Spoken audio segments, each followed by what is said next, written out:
শহরের জ্যাম ঘামা ক্লান্তিকে সঙ্গী করে যখন বাসার গলিতে পা রাখি,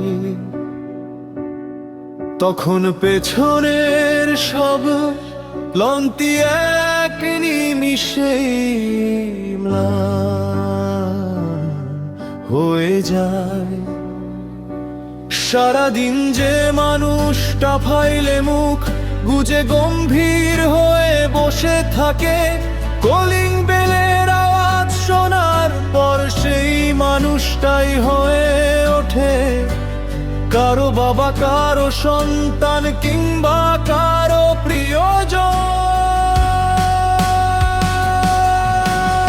অফিস আমাদের জীবিকা দেয়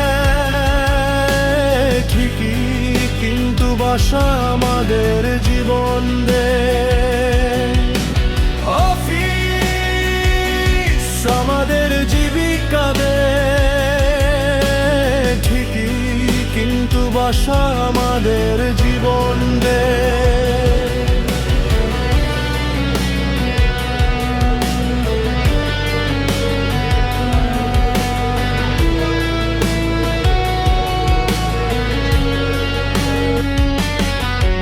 এই দুই মেরুর মাঝখানের সময়টুকুতে আমরা কেবল ভাবি আগামীকাল আবার লড়াই শুরু করার শক্তিটুকু এই ঘরেই জমা আছে।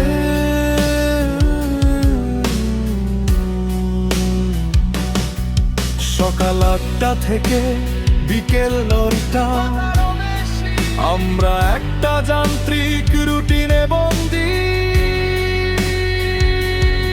কিন্তু দিনও শেষে যখন নিজের চাবির গোছা দিয়ে বাসার তালাটা খুলি, তখন সেই শব্দটাই যেন পৃথিবীর সবচেয়ে মধুর সঙ্গী।